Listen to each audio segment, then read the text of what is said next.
الذي يجادلك في زوجها وتشتكي إلى الله والله يسمع تحاوركما إن الله سميع بصير. صدق الله العظيم وصدق رسوله النبي الكريم. محترم حاضرین، آج آخری عشرہ اس ماہ مقدس رمضان المبارک کا شروع ہو گیا. آج 21ویں رات ہے، یہ بھی تاک راتوں میں ہے. اب یہ آنے والی ساری راتیں رمضان المبارک کی بڑی قیمتی راتیں ہیں. انسانوں کو اور مسلمانوں کو خاص طور پر ان کا لحاظ اور خیال رکھنا چاہیے، کیونکہ رسول اللہ صلی اللہ علیہ وسلم ان راتوں میں خاص طور پر اہتمام فرماتے. ام المؤمنین سیدہ عائشہ رضی اللہ تعالیٰ عنہا فرماتی ہیں، اذا دخل العشر، جب آخری عشرہ داخل ہوتا تو رسول اللہ صلی اللہ علیہ وسلم کا حال ہی بدل جاتا. ایقظ اہلہ، گھر والوں کو جگا دیتے، شد مئزرا، اور اپنی کمر کس لیتے، واقام اللیل، اور پوری راتوں کو کھڑے رہتے. اور حضور علیہ السلام اس آخری عشرے کا کتنا بڑا اہتمام کرتے ہیں، کتنا لحاظ رکھتے ہیں اور کتنا اس میں مشقت اٹھاتے ہیں کہ اللہ کی رحمتیں انسانوں کی طرف کیسے متوجہ ہیں. بہرحال آج ہم نے 28واں پارہ مکمل سنا ہے، جس میں سورت المجادلہ، سورت الحشر، سورت الممتحنہ، سورت الصف، سورت الجمعہ، سورت المنافقون، سورت التغابن، سورت الطلاق اور سورت التحریم، یہ صورتیں ہم نے سنی ہیں. یہ صورتیں سب وہ ہیں جو مدینہ طیبہ میں نازل ہیں. یہ جو پہلی سورت ہے سورت المجادلہ، اس کا نام ہی مجادلہ رکھا گیا کہ اس میں ایک عورت وہ آ کر حضور علیہ السلام کے سامنے اپنا مسئلہ پیش کرتی ہے اور اس مسئلے کا حل اس دور کے قانون میں نہیں ہے، تو وہ جھگڑا کرتی ہے، حضور علیہ السلام سے بحث کرتی ہے، گفتگو کرتی ہے. خولہ بنت ثعلبہ وہ آتی ہے حضور کے پاس کہ میرے خاوند نے مجھے ایسی طلاق دی ہے کہ تو ایسی ہے جیسے تو میرے لیے ماں کی پیٹھ رکھتی ہے. تو آپ نے فرمایا عرب کے دستور کے مطابق تجھے طلاق ہوگی. وہ کہتی ہے میرا خاوند بھی بوڑھا، میں بھی بوڑھی، اولاد بھی میری جوان، اب میں کہاں جاؤں گا؟ اب ساری زندگی میں نے اس کے ساتھ گزاری ہے، تو اب میرا مسئلہ کیسے حل ہوگا؟ حضور فرماتے ہیں کہ میں اب تیرے مسئلے کے حل کے حوالے سے قانون اللہ کی طرف سے آیا ہے اور پہلے جو قانون موجود ہے اس میں تجھے طلاق ہوگی. اب وہ کہتی ہے اس میں میرا کیا قصور ہے؟ یہ تو قانون کا قصور ہے کہ قانون میرا مسئلہ حل کرے. اس نے میرا مسئلہ نہیں حل کیا تو اس میں میرا قصور نہیں. اب وہ حضور سے جھگڑ رہی ہے، باتیں کر رہی ہے. ام المؤمنین حضرت عائشہ رضی اللہ تعالیٰ عنہا فرماتی ہے کہ میں حضور علیہ السلام کے قریب آپ کی کسی خدمت میں مصروف تھی اور مجھے نہیں پتا کہ وہ کیا باتیں کر رہی ہے. اتنا آپس میں حضور علیہ السلام کے سامنے اپنا مسئلہ پیش کر رہی ہے، دکھڑا سنا رہی ہے، اپنے مسئلے کا حل چاہ رہی ہے، لیکن پاس بیٹھی ہوئی ام المؤمنین حضرت عائشہ کو پتہ نہیں چل رہا. وہ کہتی ہیں کچھ ہی دیر گزری کہ حضور علیہ السلام پر وحی نازل ہونا شروع ہوگی. تو میں نے کہا خاموش ہو جاؤ، وحی آ رہی ہے. اب جب وحی کا سلسلہ ختم ہوا، حضور علیہ السلام نے یہ آیات پڑھ کر سنائی، تو اس وقت مجھے پتا چلا کہ یہ عورت کیا گفتگو کر رہی تھی اور یہ مسئلہ کیا پیش کر رہی تھی. قد سمع اللہ قول التي تجادلك في زوجها وتشتكي الى اللہ. تاکہ سنتی بات اللہ نے اس عورت کی جو آپ سے جھگڑ رہی تھی اور اپنی شکایت پیش کرتی تھی اللہ کے سامنے، اور وہ دعا کرتی ہے اللہ میرے مسئلے کا حل اتار دے، میں تو بڑی مجبور ہوں. دیکھو اللہ کیسے سنتا ہے. ایک مجبور، ایک عورت جس کے مسئلے کا حل کسی قانون میں نہیں ہے، اللہ کی خدمت میں اپنی التجا پیش کرتی ہے تو اللہ اس کے مسئلے کا حل ایسے پیش کرتے ہیں کہ آسمانوں سے وحی کا حکم بھیج دیتے ہیں. اگر ایک آدمی کا مسئلہ ہو تو اس آدمی کا مسئلہ اس کے قانونی طور پر تبدیلی پیدا کرنے سے اس کا مسئلہ حل ہو جاتا ہے. اس کے لیے تو قانون سازی کی ضرورت ہے. ایک آدمی کا مسئلہ ہے، دو آدمیوں کا مسئلہ ہے، تین کا مسئلہ ہے، چند لوگوں کا مسئلہ ہو تو وہ نئی قانون سازی کر کے مسئلہ حل قانون کو ختم کر دیا۔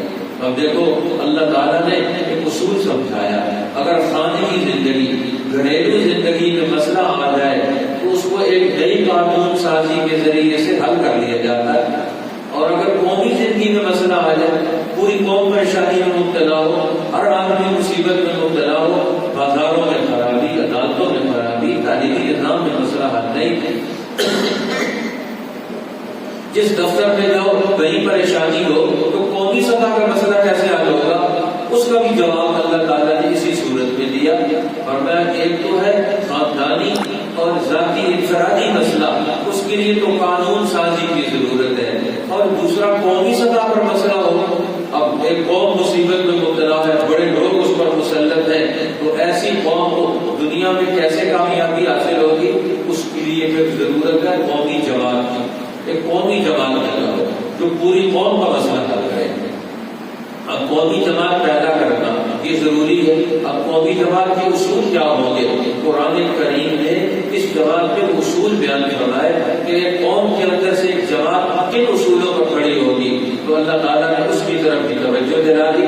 فرمایا کہ وہ کیا ہوگے؟ ان کے اصول ہوگے راجو بالبر والتقوی، وہ بر اور تقوی کے اصول پر اور اطاعت رسول کے اصول پر ہوں گے، اور اس کے مقابلے میں شیطانی پارٹی قوم کو نقصان پہنچانے والی ہے، وطن کو نقصان پہنچانے والی ہے، ان کا کام کیا ہے؟ انما النجوى من الشیطان، وہ کانا بھوسیاں کرتے ہیں۔ تو اللہ تعالیٰ نے منع فرما دیا، فرمایا کہ تمہیں اس بات کی اجازت نہیں دی جا سکتی کہ دو آدمی آپس میں مل کر دوسروں کو پریشان کرنے کے لیے ایک دوسرے کے کانوں میں بات کریں۔ یا ایھا الذین آمنوا اذا تناجیتم فلا تتناجوا بالاسم والعدوان ومعصیۃ الرسول، جب تم آپس میں اکٹھے ہو تو مسلمان اکٹھے تو ہوتے، جمع ہوتے ہیں، دو آدمی ہو یا تین یا چار آدمی، تو فرمایا وہ اکٹھے ہو کر کیا کریں؟ آپس میں ایک دوسرے کو گفتگو کرتے ہیں تو ان کی گفتگو قومی اور اجتماعی مسائل کے حوالے سے ہونی چاہیے۔ فرمایا فلا تتناجوا بالاسم والعدوان، اسم، عدوان اور معصیت الرسول، یہ تین بنیادیں شیطان کی ہیں۔ اب شیطانی پارٹی جو قوم کو نقصان پہنچائے، انسانوں کو نقصان پہنچائے، وہ جب اکٹھے ہوں گے اسم کی بات کریں گے، فلاں صحیح کام نہ کرو، فلاں اچھا کام نہ کرو، فلاں ذمہ داری نہ ادا کرو۔ اسی طرح بدعوان، قانون توڑ دو، قوم کو نقصان پہنچاؤ، دہلی نظام توڑ دو، تعلیمی نظام پر قبضہ کر لو، فلاں چیز پر قبضہ کر لو، فلاں چیز بجلی کو بھیج دو، فلاں کام کر دو، بدعوان قوم کا پورا اجتماعی نظام کو توڑ ڈالیں گے۔ اور پھر تیسرا اصول شیطان جس پر عمل کرتے ہیں وہ معصیت الرسول، اللہ کے نبی دنیا میں جو حق کے نمائندے بن کر ہے ان کی بات نہیں مانتے۔ اس لیے اللہ تعالیٰ نے فرمایا کہ مسلمانوں کو اصول سمجھایا، جہاں بھی تم ایک آدمی ہو، دو ہو، تین ہو یا چار ہو یا پانچ ہو، تم ایک جماعت بن کے رہنے دے، اکیلے نہیں رہنے دے۔ فرمایا جہاں بھی تم دو ہو گے تو تیسرا تمہارے ساتھ اللہ، تین ہو تو چوتھا تمہارے ساتھ اللہ، اور پانچ ہوں گے تو چھٹا اللہ، تم اس سے تھوڑے ہو یا زیادہ اللہ ہر وقت تمہارے ساتھ ہے، اینما کانوا، تم کہیں بھی ہو وہو معکم، اور وہ تمہارے ساتھ ہے۔ اس لیے حضور نے فرمایا جب بھی مسلمان دو آدمی کی سفر پر نکلے تو دو آدمی اپنی جماعت بنا لے، ایک امیر ہو دوسرا معمول۔ اس لیے فرمایا خیر الصحابۃ اربعۃ، بہترین ساتھی جو سفر کے ہیں وہ چار ہیں، اگر دو بھی ہوں تو جماعت بن کر رہے۔ اب مسلمانوں کا المیہ کیا ہے؟ یہ جماعت نہیں یا قوت میں نہیں، یہ انفرادی طور پر ہے۔ اس لیے اللہ تعالیٰ نے اس کا منع فرما دیا اور پھر اصول سمجھایا۔ فرمایا جب یہ شیطان اس وقت انسانوں پر قبضہ کرتا ہے کہ جب استحوذ علیہم الشیطان فانساہم ذکر اللہ، اس نے اللہ کا ذکر ان کو بتا دیا، اولئک حزب الشیطان، یہ شیطان کی پارٹی ہے۔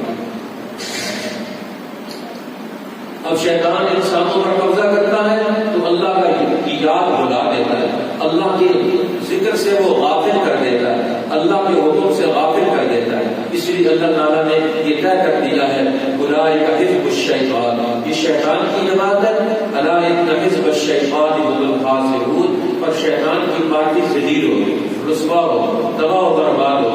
اور اللہ کی جماعت جو انسانوں کو آزادی دے، تحفظ دے، ترقی دے اور ان کو کامیابی دے۔ فرمایا یہ لوگ اللہ کے حکم کے مطابق دنیا میں فتح حاصل کریں گے۔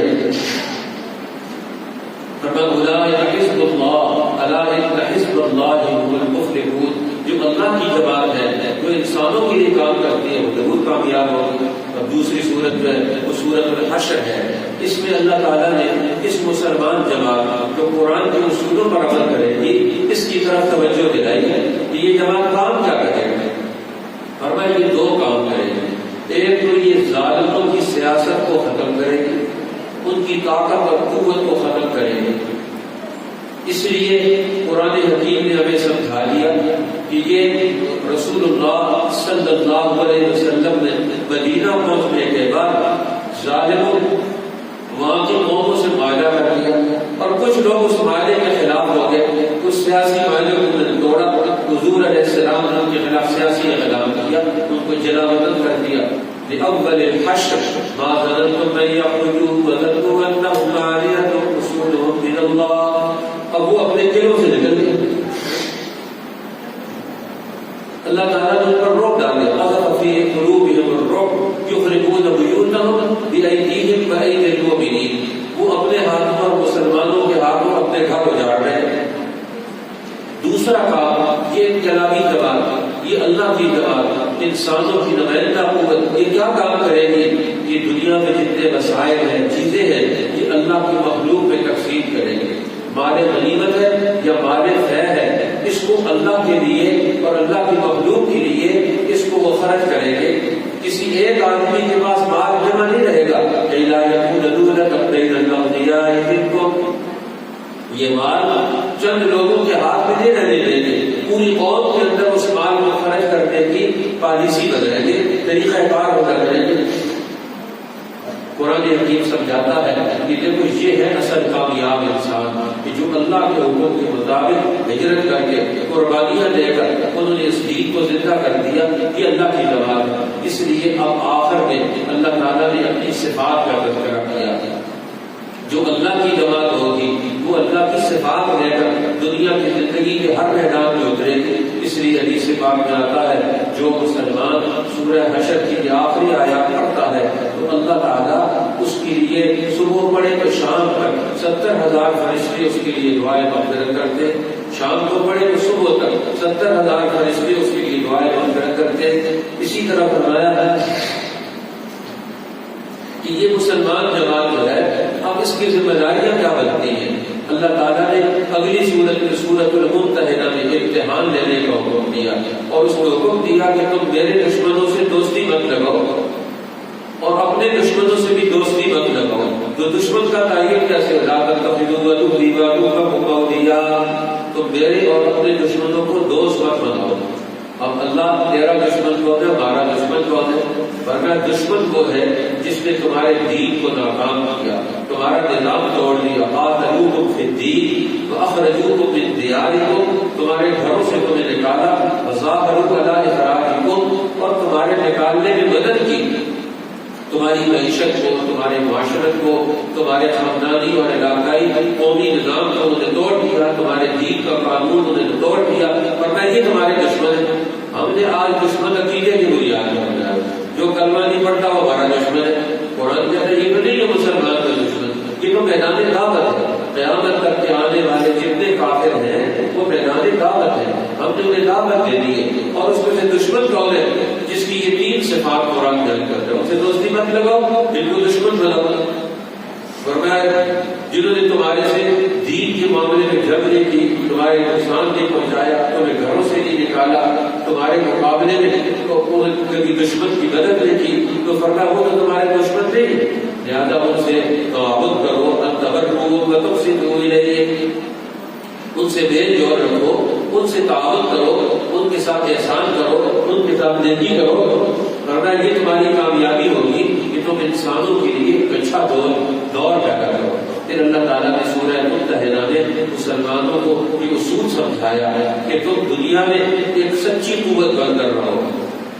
حضور علیہ السلام کو حکم دیا میرے پیغمبر جب یہ ایمان والی عورتیں آپ کے پاس آئیں تو آپ انہیں بیعت کریں، ان سے معاہدہ کریں۔ بیعت ایک معاہدہ ہوتا ہے کہ ایک مرد ہو یا عورت، کسی شیخ، کسی مرشد، کسی عالم ربانی یا کسی نبی کے ہاتھ پر یہ معاہدہ کرتے ہیں، اس کے سامنے آ کر معاہدہ کرتے ہیں یا اس کے قرب میں آ کر معاہدہ کرتے ہیں کہ ہم اللہ کے سوا کسی کو نہیں مانیں گے۔